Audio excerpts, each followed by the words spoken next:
बच्चों, let's read the question. Choose the correct option regarding energy of empty orbitals. देखो यहाँ पर हमको N, L, M, S की 4 वैल्यूज दी हुई हैं और 4 ऑप्शंस हमें यहाँ दिए हैं। इन 4 ऑप्शंस में से जो ऑर्डर हमारा करेक्ट है उसको हमें फाइंड आउट करना है। यहाँ से इस क्वेश्चन में हमारा की कंसेप्ट क्या कहता है कि हमें यहाँ पर बात करनी है एटॉमिक ऑर्बिटल्स की, और ये एटॉमिक ऑर्बिटल्स हम कैसे फाइंड आउट करेंगे? With the help of given quantum numbers. जो भी यहाँ पर हमको वैल्यूज दी हुई हैं क्वांटम नंबर्स की, उनको देखकर हम एटॉमिक ऑर्बिटल निकालेंगे और ओफाउ के अकॉर्डिंग फिर उसे देखेंगे कि किसकी एनर्जी ज्यादा है किसकी कम है। अब देखो पहले फर्स्ट ऑप्शन में हमको क्या दिया हुआ है, n इज इक्वल टू 4, तो मेन प्रिंसिपल क्वांटम नंबर हमको 4 दे रखा है, तो एज इट इज हमको पता चल गया शेल। एल यहाँ पर आपको 0 दे रखा है, तो एल के लिए हम लोग वैल्यूज जानते हैं कि 0 पर हो जाता है एस ऑर्बिटल, 1 के लिए हो जाता है P, L is equal to अगर 2 है तो डी ऑर्बिटल, और 3 आ जाए तो एफ हो जाता है हमारे लिए यहाँ से। अब यहाँ से हमें एल की वैल्यू 0 दे रखी है, तो एस हमारा यहाँ पर 4s आ जाएगा।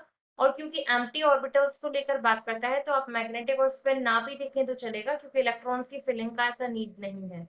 सेकेंड को लेकर बात करें, सेकेंड में एन आपका प्रिंसिपल क्वांटम नंबर 3 आ गया, एल आपका आ गया यहाँ से 2, तो 2 से हमें क्या पता चल गया कि 3d है।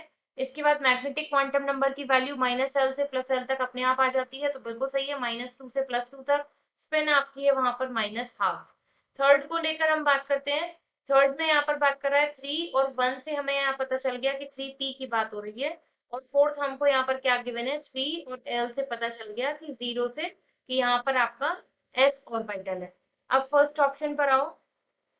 फर्स्ट में ही हमसे कह रहा है कि फर्स्ट वाला यानी कि जो 4s है, इसकी एनर्जी आपके फोर्थ वाले यानी 3s से ज्यादा है। ये कैसे पता चलेगा? तो सबसे पहले क्या करें हम कि ऑब्जर्व के अकॉर्डिंग जो एनर्जी का एनर्जी जो ऑर्डर है ऑर्बिटल्स का, इसको अरेंज करके देख लेते हैं। तो वो हमें किस तरीके से दिया हुआ है, 1s 2s 2p, इसके बाद 3s, फिर दिया हुआ है 3p, फिर 4s 3d and so on. ठीक है, अब यहाँ से हम अरेंज करें तो ये कह रहा है कि 4s की एनर्जी 3s से ज्यादा है, बिल्कुल ठीक ऑप्शन है। बी की बात करते हैं, बी में हमसे कह रहा है सेकेंड वन यानी कि जो 3d है उसकी एनर्जी फर्स्ट वन यानी 4s से ज्यादा रहेगी, तो बिल्कुल ठीक है। यहाँ पर देखें 3d की एनर्जी 4s से ज्यादा है, बिल्कुल ठीक।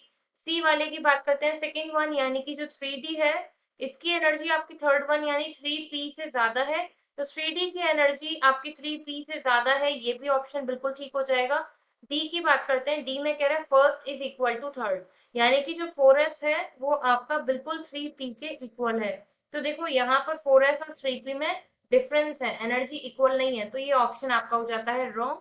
आपसे करेक्ट ऑप्शंस मांगे गए थे, तो ए बी एंड सी आपके हो जाएंगे यहाँ से करेक्ट आंसर्स।